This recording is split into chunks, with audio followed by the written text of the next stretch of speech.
were you told about that inadvertent whistle, whatever happened on the last meaningful play of the game? I was told it wasn't a backwards pass. So you were told it was not a backwards pass. That's what I said. Okay. Thoughts on how tough your team played? Sorry. Sam, what did you see from your perspective on the spike play? Same thing you did. The ball went backwards 6 yards. I saw a fumble and a spike that went backwards 6 yards. Scotty. Yeah. Hey, Sam, if you could just, I guess, tell us what you saw from Felipe tonight, over 300 yards passing, 4 touchdowns. So, like, he gave you guys a lot of toughness. He played tough, you know. He ran the ball well, got some much-needed yardage, and threw it well. And he played tough. He got hit a few times in the run and obviously got sacked a few times. But he just gets better every week. I was really proud of him. I know he's banged up a little bit, but it'd be hard not to be proud of his performance tonight. He did a nice job.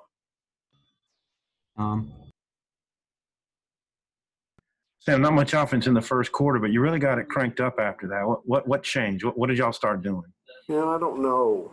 You know, we've seen to start slow. You know, we may need to change up what we're doing in warm-ups, to be honest with you. Just something that can get us started a little bit faster, you know. And I know we can wear down defenses as you continue to go fast, but we weren't wearing them down in the first quarter. You know, we was wearing down our defense. So I don't know. You know, I'm really proud of the way the guys finished up the last 3 quarters, but I don't know. We really got to put a handle on that, along with you know, our special teams problems. Nikki. Coach, what did you say to your players in the locker room after that kind of ending? I was proud of them, that they fought their butt off, that we got a good football team, and that times of us going someplace and embarrassing our fans and our football team are over. And I was proud of them, and that's what I told them. Tricia. Coach, how much did the wind and the rain early in that first half play a factor in the problems that your offense had trying to move the ball down the field? I don't know that it really did. I mean, it was windy and rainy, but it didn't affect Auburn. You know, they came out and scored pretty fast, and of course, you know, they didn't score that much. I mean, we gave them 7, you know, on the punt team, but I don't know that it really affected us. I know, you know, we dropped a 2-point conversion down there that, you know, might have had something to do with the wet ball or something of that nature. But, you know, we talked about it all week. We showed tusk in a puddle of mud all week, and we knew what we was getting into. We didn't execute early in that. And, of course, I think that was probably part of the reason why we muffed the first extra point as well.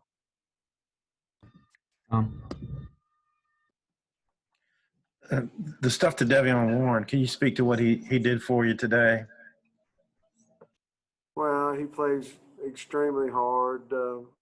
Looked like he had 5 catches for 95 yards. So obviously he got open, held on to the football. He's a good player. You know, obviously, you know, we'd like to get Burks back at some point, as soon as we can. But Davion sure has done a nice job of since he's got his opportunity. Coach. Sam, when you got the ball back with about 2.5 minutes left, was the plan all along to keep the ball on the ground and force them to use their timeouts, or was there a thought to maybe try to pass and get a first down there? The plan was to run the football and then make a decision on 3rd down, to go win the game or not. The problem was it was 3rd and 12 or 13 or something like that. And I thought, well, maybe we just get them to burn their last time out and see if we can hold them to 2 minutes or so. Hindsight, I don't know if I'd have tried to win the game right there or not on third. And, well, I would have since we didn't win. But at the time, I thought maybe we could get a nice punt and keep them out of field goal range. And they did a nice job with their 2-minute offense with no timeouts left. I don't know if you've got more questions in the chat, Tom. How did the players react in the locker room? Did you feel like you had this one taken away from you? No, I don't want to say that. I mean, there's a lot of opportunities that we could have won the football game, done things better.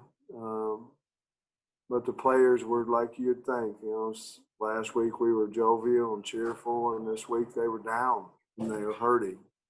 And they should. I mean, they put a lot of sweat into getting prepared for Auburn, and they did a nice job of doing it. And, you know, we just at the end, they had one more play a little bit better than ours. Tom, do you have another? Yeah. What did you think of Auburn's running today? Because no one had really run the ball on you guys like that. Well, I thought they did an extremely good job of running against us. You know, neither one of our linebackers practiced last week. You know, they practiced in shells. We never hit them. I mean, we got a lot of injuries out there, you know, but they're fighting their butt off, and our tackling wasn't near as good as what it normally is. And I don't know what you attribute to that, whether it's a fine running by Tank or was it slippery and we were slipping off the tackles. I don't know, probably a little bit of combination of both, but we'll get back to work and become a better tackling team next week. Hutch. Say I had a couple of special teams questions. One, it's the second punt you've had blocked. What did you see on that? And then also, what's contributing to all the illegal formation penalties on the punt team? Well, they had us where we weren't moved up on the line of scrimmage and that we were too deep. And it was several times. And we tried to correct it, but obviously we didn't get it corrected. And that, I believe, is the first time it's been called this year. So we have to make sure that we're moved up, and people are going to try to block every punt we freaking punt until we figure out how to freaking protect a punter. And we need to do that. Gave up 7 points, kick the ball out of bounds, whenever we're trying to hold them to no field goal. We got to get better. Tricia. Coach, I saw you and Burks talking before the game. I know Boyd didn't make the trip. Monteric Brown didn't make the trip. What's the status on them moving forward? I don't know. I mean, I don't know. We brought Burks with the potential that he could play. We did not bring Rakeem because we knew he couldn't play.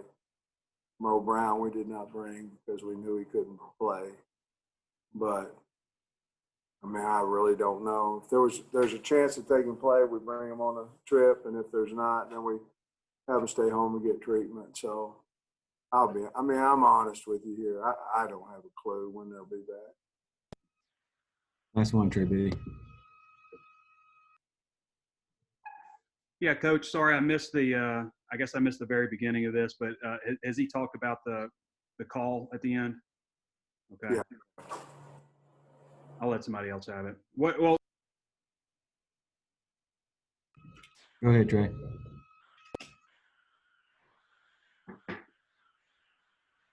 Trey, I'm listening to you. Just give somebody else it, please. Thanks. All right, that's going to wrap us up with Coach. We'll get Traylon and Jalen in here next. Thanks, Coach. Hey, I want everybody to know I'm proud of the football team. They played their butt off tonight. I'm proud of them. We'll get better, but I'm proud of those kids.